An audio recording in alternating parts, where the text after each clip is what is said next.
What's going on, guys? My name is Chase Daniel. As you can see at the bottom of the screen right here, we are now live on the Bleacher Report app. And look, I have been doing, since I retired, a lot of these quarterback breakdowns. First of all, let me introduce myself. I'm getting ahead of myself. It's my first one. Stay with me. My name's Chase Daniel, and I played 14 years in the NFL. I went to college at Missouri. I was mainly a backup, but I've backed up some Hall of Famers. I've played for some Hall of Fame coaches. So I'm really excited to share with you today my experience. And when Bleacher Report asked me to do this, I said, absolutely, because we get to break down my top 7 quarterbacks. We're going to dive into some film. We're going to list you some pros and cons. We're going to figure out what's going on with this draft, which is exactly 1 week today. Are there going to be 6 quarterbacks taken in the first round of the draft? I don't know, but this is as good a year as ever. There's never been, okay, listen to this. There's never been 4 quarterbacks taken in the first 4 picks of the draft. I really think it could happen here today. And here's how it's going to go. We're going to break down 7 quarterbacks. We're going to go from 7 to 1. We're going to get into some tape. We're going to get into some pros and cons. We're going to talk fit, because I know all you guys like fit. I just ask for you guys to ask questions. Like, let's see what's happening. I would love to answer these. This is going to be mainly a film-based study. We got some good stuff to show you. So let's start with my number 7 guy, who's honestly a sleeper, in my opinion. Spencer Rattler was at the University of Oklahoma, transferred to South Carolina. He was the MVP of the Senior Bowl, which is absolutely crazy. He's probably matured over time of all these quarterbacks, maturity-wise. He's matured a lot. There were some questions about him after his first year at Oklahoma, went to South Carolina, has really put himself back on the map in terms of what scouts think of him. He's got a stronger arm than you think. He's not super athletic, but when we jump into this film right now, you'll be able to see that he can make some plays with his legs. And here we go. It's our first one, Spencer Rattler. Drop him back, okay? This is what I see a lot of in this day and age is especially in college. Guys have a really difficult time with their offensive lines. Like, none of them are ever blocked, so they're having to move around in the pocket a lot. Here he is escaping to the right. Look at him point back. Okay, here, I'm going to throw you open. Number 17, really like it, what we're able to see on this play. You have slot pressure. Okay, the nickel is coming off of the slot. He's able to, and you don't see it in this clip, but he's able to mic point it out to the right. And when he does that, well, I don't know if we can replay it or not, but if he does that, he knows that he's not hot. And here it is, just in a little easy pitch and catch, a little run right there. Once again, like, good play fake. I think we're trying to get to the play that we wanted to. So just stick with us right here. But this is someone that's not being talked about a lot. And because of that, I do think that he's climbing up draft boards. You see, with everything that's going on, like with these quarterbacks, about Spencer Rattler or somebody within an NFL organization, they said the first thing that they were asking him about was the maturity. And I just love the way he plays. The fact that he was literally the Senior Bowl MVP. You see this ball right here. Like, the dude, it's underthrown. I get it. But the subtle play fake right there, the subtle little shoulder movement right there is what I like. And then here's what we're going to have. I like the guys at Bleacher Report. They've been so nice. Chase's QB notebook. This is what we're going to have on all of our quarterbacks. So for Spencer Rattler, the pros, I do think he has a little bit of a better arm than you think. Now, I did see that last one. He was able to underthrow it. But if you watch him on especially the short and intermediate routes, he's got some zip on the ball that I haven't seen really a lot of in college. He's extremely bright. Everyone I've talked to that meets with him says he has really good recall. I've talked to a couple of offensive coordinators about Spencer Rattler, and the first thing that came out was really bright, really good on the board. That's what you want. He plays with good rhythm and timing. Look, I think that a person that gets him and a guy that drafts him maybe in the fourth to fifth round, like he's going to have a good career as a backup. Like, I don't know if he's ever going to be there, like understanding like, hey, I'm going to go play. I'm going to go do this. That's why I think the best fit for him is the Los Angeles Rams. Sit behind Stafford for a few years, and maybe you might get a chance with that Sean McVay offense. And then some of the cons, obviously people will easily mention the early OU days and his athleticism. I know we saw a lot of running right there. Not super athletic, so I think top tier backup could be it. All right, number 6. Here we go. This is surprising to me, but it's hard to rank them. I got Bo Nix at number 6, exactly like Milldog 1207 has them right there. And I just really think that Bo Nix has a chance to be really, really good at the next level. We'll break down some tape right here, but he's got the NCAA record for most starts, 61 starts. Okay. He played the 3 years at Auburn, the 2 years at Oregon, was on some really good teams. This throw right here, we're going to see it at the back of the cut up. Like this throw right here, it's his second read. He's getting there. He's throwing on time and in rhythm. And this is what everyone talks about is like sleight of hand right here is like he's a magician with the ball in his hands, even though he plays in shotgun a lot. And I know for a fact that he is going to surprise some people. He's got the accuracy. He's got the arm talent. He's got the arm strength. They're all really consistent with most NFL starters from everywhere and everyone I've talked to.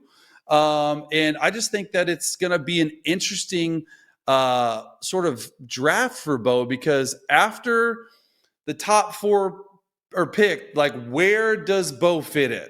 And we're going to get into the top 4 and 5, but like does Bo jump to 5? Does someone view him as like a number 12 pick? Like the Broncos, do they pass on him? Like, I don't know if he's there right away. What's up, APZ10? Look, this fan interaction, I love it. It's great. And look, for Bo, let's get into the pros and cons. I think for me, in knowing what NFL teams like, they love his experience. They really love his experience. Like I said, 61 starts in the NCAA. He's a really highly productive player. And I was going back and forth between the pro or a con for this because 30% of his throws at Oregon in 2023 were at or behind the line of scrimmage. 30%. So he threw for a lot of yards. He didn't throw a lot of interceptions. How does that translate to the next style of offense that he's going to run? And he's got the arm talent in line with most NFL starters. What do I mean by arm talent? Everyone always asks, like, not arm strength, not arm awareness. Arm talent means can you whip around your arm around a defender like a Patrick Mahomes style? Can you throw in a crowded pocket? I mean, I think this dude is really good at it. And then obviously the con, like the system at Oregon, we just talked about it. And how will he fit in an NFL style offense? And that brings me to my fit is the Denver Broncos. Like, I do think Sean Payton and those guys over there in Denver who I played for a while really like him. I do think that he's going to have a little bit of an issue. Really, anyone's going to have an issue with that offense. So it'll be interesting to see what the Denver Broncos go. But if the Denver Broncos go there, he doesn't have to play right away. Like, they really like Jared Stidham, but I do think he is someone to keep an eye on.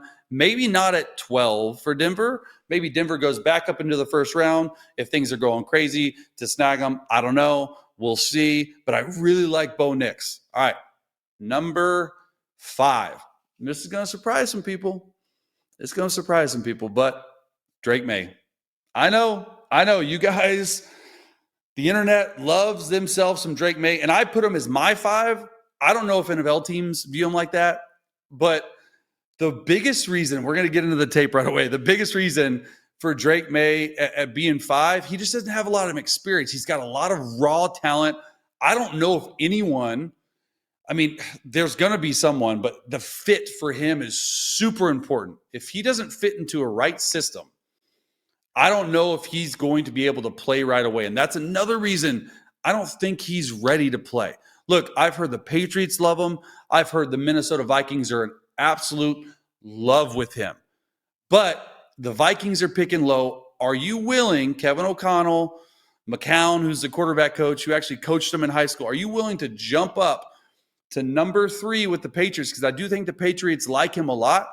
The thing about the Patriots with Drake May, if he ends up going there, is they have a guy named Jacoby Brissett who will play. I guarantee you, if he's going there, I don't know if Drake May can actually play right away. Look, he's got everything you love about him, like the strong arm, the playmaking ability. And if you go back and you watch the 2022 film, you'd really fall in love with him. The 2023 film, not so much. But that's mainly because of an offensive line. His receivers weren't there. So let's throw up the pro cons. Let's see what we got going.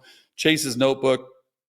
Pros, gunslinger. Like truly, like he reminds me, and he reminds scouts of like a Phillip Rivers / Justin Herbert vibe, country boy, all of 6'4", all of 230. Like when you see him, this dude is absolutely huge. I do think he sees the field really well. If you go back and study the 2022 tape, when he has an offensive line, when he has some receivers, when he has some playmaking ability, he's able to get through some reads. He's more athletic than you think. I feel like 30 to 40% of UNC's offense this past year was him literally running down the middle of the field. And then the cons, we said it, experience, raw talent. And then this year, he does struggle getting through progressions. Really, you could say that about all of these guys other than Jaden Daniels, which is obviously in my top 4 guys because we haven't talked about him yet. But he's probably the number 1 guy that I struggle with watching film. Like, oh, he doesn't get through. He starts on 1, he doesn't get to 2 or 3. He'll just scramble, which, like I said, is mostly his offense. So, best fit New England Patriots. I think he's going to have to sit a year. Like, even if the Vikings come up and get him, I think he's going to have to learn the game. I think he's going to have to be on the Jordan Love plan. Call me crazy. He's number 5 for all encompassing. If you're just pure talent wise and forget about everything else, like he's top 2 or 3. But I have him clocking in at number 5. Let's move forward to number 4, Michael Penix Jr. I love Michael Penix Jr. Everything that this dude does, and we're going to show a lot of tape of the Texas game because if you watch that game, this dude was an absolute beast. Everything that he did right here, a little play fake, you're able to drop back, and he's launching the ball. Let's rewind this because this is the 3rd play of the game, if we can. Because this is the 3rd play of the game, and I want you to pause it at the top, guys, when we can. So right there is perfect. So this guy on the top right of your screen, he's going to be a top 10 draft pick, along with Jalen Polk. Like Jalen Polk's they're going to have 2 first-round receivers. He's got, this is like the 3rd play of the game, guys. He's got a post corner. It's called a shake route in the NFL. You're going to go 7 steps on your stem. You're going to go to the post for 3, which this DB in white on Texas, he's trying to undercut him. Then he's going to go to the corner. And if we roll it right now, this DB actually plays it really well. This throw, if it's anywhere else, it's an interception or an incompletion. Like this dude legitimately can sling the ball. He's easily the best deep ball thrower accuracy-wise in all of college football. Here it is right here. You can see a big old knee brace. That's something we're going to get into earlier. Like, all right, let's rewind this too. It's an inside fade because I broke down this game for my YouTube channel.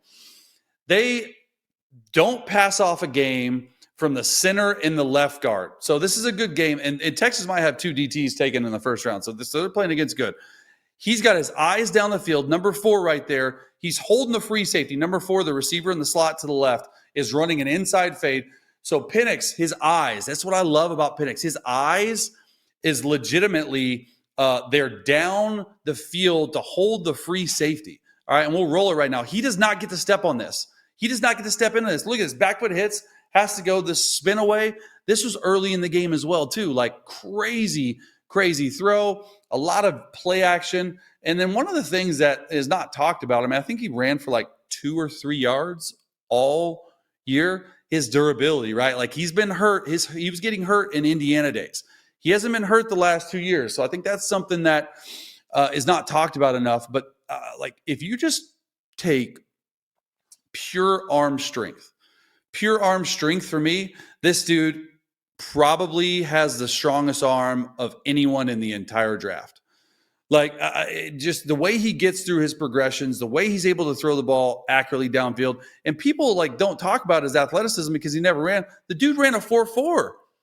So I do think the leadership qualities are there. I do think the experience is there. He has an 81-inch wingspan and 10.5-inch hands. You talk about hand size all the time in the quarterback room. Let's rewind this too, because this to me was an absolute strike to Polk.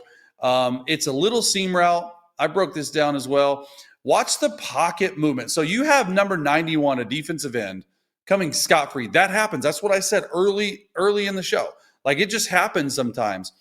What are you going to do? You got to step up into the pocket, get your base right.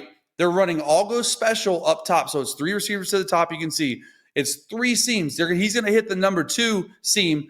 There's a corner on top playing single high zone. Okay, he's supposed to be covering the outside receiver, the far outside receiver. He falls off. Let's roll it right here. This is an absolute BB right here. Steps up. And by the way, this does not get tipped by the Texas guy. We rounded about 55 times. It tips his own receiver because he threw it so dadgum fast. But it's unbelievable the arm strength that he has. Pros, big dude. Like I said, like 81-inch wingspan. There's some 6'7" NBA players that don't have an 81-inch wingspan. He's got 10.5-inch hands, top 10 all time for quarterbacks at the combine. So if he were to go, say, even if he stayed in Seattle might make a good pick. But my best fit for him is the New Orleans Saints. Come sit behind Carr for a year. You're in a dome. You're going to be surrounded by a good offense. Like I do think the Saints make sense for him because they're picking later down the road. And then, like we said, throwing velocity, best in class, best deep ball thrower. The biggest thing for him is the injury concern and the durability issue. Like I do think it's a problem. And then Maddox Spots said, I'm a Dallas fan. I want Penix. Who's your sleeper in the 5th to 7th round? I like the Pratt guy from down in New Orleans. So I think he's got a shot. We'll see where he goes. Let's get on to the top 3. We're excited. We got 12 minutes to talk 3. We're right on time. First time doing it. Let's roll. JJ McCarthy. Let's go. He is going to be a top 5 pick. I cannot believe I'm saying that because when I first started watching him, I'm going to be honest with you, I wasn't sold on him because at Michigan, he was not asked to do a lot of things. He's in the small hand club, which is an issue, barely 9 inches. Okay. He plays the position really well, but if we roll the film, like he wasn't awesome all the time because he didn't need to be. He was surrounded by a perfect team, an ideal environment. You see here just throwing a shallow cross to number 8 Wilson, and he takes it versus Bama. Like they were surrounded. He was surrounded by really, really good players. Like truly, this is the most athletic. We're going to let this play out and then rewind this one. Because first of all, on a flea flicker, if we can, you're handing the ball off and you're catching it with one hand. Like insane. We're going to rewind it because you guys got to see this. This is crazy. Like this isn't being talked about enough. Like first of all, not only are you handing the ball off to your running back, but the running back is then throwing it back to you. All right, play it and then stop it after he catches it. Look at this catch. Stops it. Has the guy right in his face. I don't even see really anyone open because there's an Alabama defender at the 48-yard line. And then he's able to flip his hips once we play it and throw an absolute dime shot on the sideline. Like, are you kidding me? Oh, we have slow-mo. Let's go. Like, it's just the more you watch this guy, the more you fall in love with him. Like, I think his tangibles are off the chart. He probably had one of the better pro days of any of the quarterbacks this past year.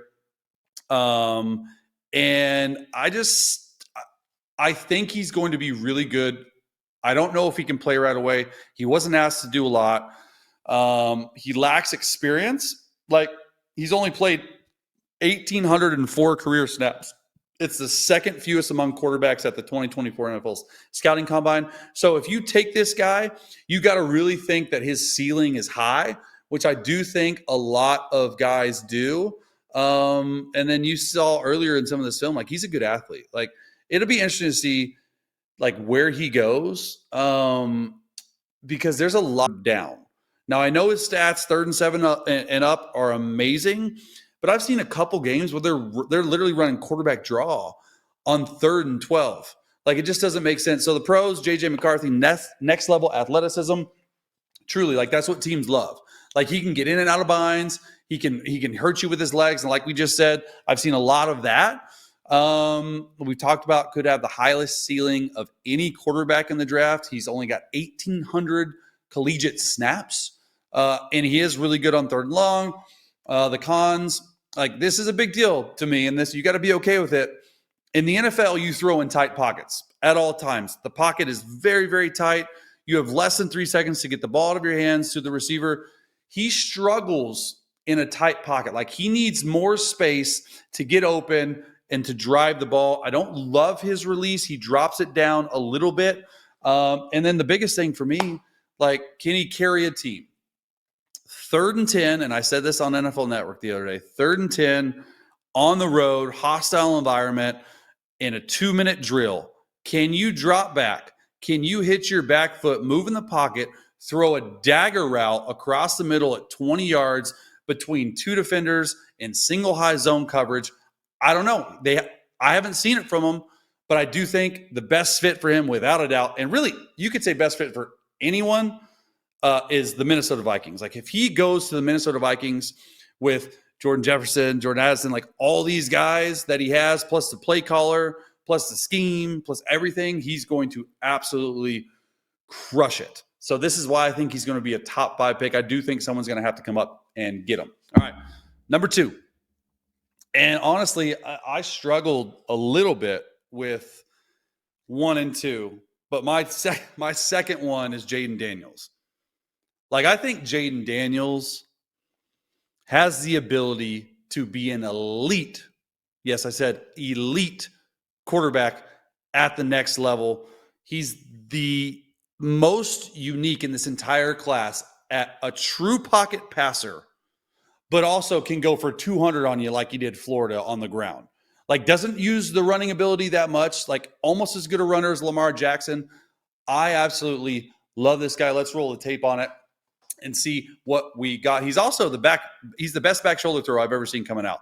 So you're going to see right here, like 3rd play of the game in Alabama, complete miss of coverage, like understands the free safety's not getting back to the middle field. It's a deep cross. It's a post route. Let me just throw that post. And also, it also helps when you're throwing to Malik Neighbors, who just absolutely runs by guys. Let's roll this one back because I want to see to the very start. I want to see the pocket movement. And this is what I talk about a lot at the next level with guys is the subtle pump right there. Yeah, that's perfect. Good job right there.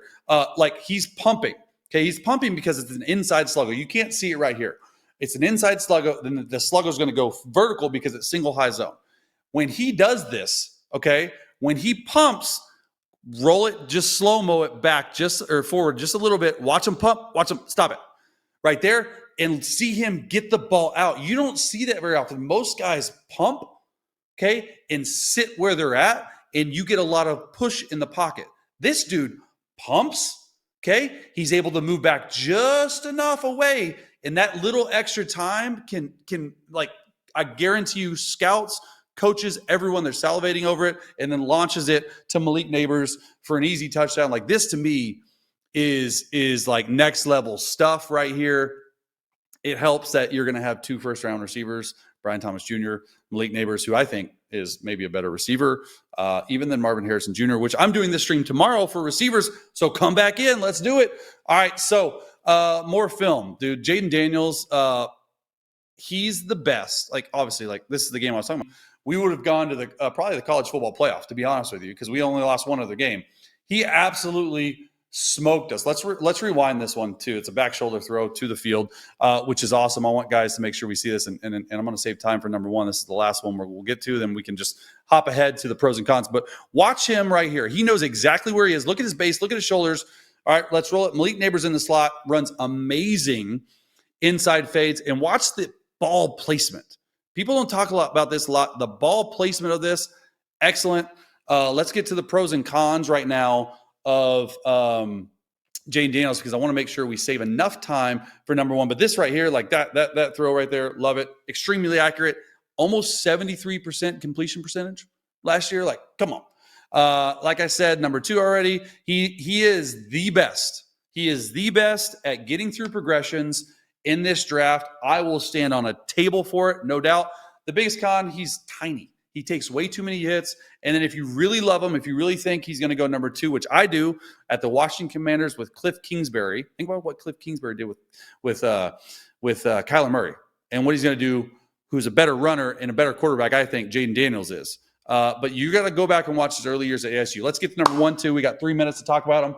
And you guys know who it is. I mean, like, it's Caleb Williams. Like, it's Caleb Williams. Like, the dude is insane. Let's get to the film. Maybe we can find a couple plays that I can hit on. But his arm and his pocket awareness. By the way, this is the sweetest flea flicker of all time. This dude's wide open. But, like, I need to put this in for my kindergartners, 6th grade, or my son who's 6 in kindergarten. He plays flag football. I coach him. We're running that play on this Friday versus our game. But just like the pocket awareness is really what I love about Caleb Williams. He's able to move within the pocket. All right, this is for sure one we're gonna rewind. Oh my God! Okay, rewind it. This is the pocket awareness. Like, UCLA has a guy who's going to go in the first round at defensive end, defensive tackle. There's all sorts of UCLA guys right here coming scot-free through the line. All right, we're going to slow-mo it forward if we can a bit, where he climbs the pocket. Okay, stop it. Most guys would run. Most guys would run right there. Like, there's no one there. He said, you know what? I'm going to throw off one foot, my left foot, and I'm going to throw it from the 20. Let's roll it. I think I broke this one down. Across the field, it's 58. So it's more than that Pythagorean theorem, guys. Okay, so it's more than 60 yards. It's amazing. Like, the dude is like next level in just about everything that he does. Like, rolling to the right here, a little sprint out, a little out route, a little corner route. Didn't throw a lot of interceptions, which I think is good. Struggled this year a little bit more because the offense was not as good as it was 2 years ago. If you really want to see like vintage Caleb Williams, go to 2 years ago. And I think when we see this cons list after this throw, which is crazy, so we're staying on time. The biggest thing for me is, like, he struggled at times getting past his number one read because he knew how good he was to actually move out of the pocket and escape. So that's my con, is like the biggest one. He's got to learn to play within the offense. He can't do too much at the next level. Like, Chicago Bears, 100% going to pick him. They've surrounded him with some really good guys. If you're hot, or if you're not understanding like where to go, just throw it to Keenan Allen in the slot, or DJ Moore, or Cole Kmet, or hand it off to the, like, you're going to have a really good system around you. And then this hero ball mentality, not getting through your first read to the second progression, feeling like you need to do too much at any given play. You got to get that out of you. Obviously, like the pros, he's a broken play Houdini, and his arm talent, it's all there. So let's see the list one more time. We'll go through it really quickly before. Spencer Rattler at 7, Bo Nix at 6, Drake May at 5, which is a little low. Michael Penix Jr., love him. Thought he could crack into the top 3, but I had J.J. McCarthy, Jaden Daniels, Caleb Williams. Thank you guys so much for watching. This was an awesome time, and I hope to see you guys again soon.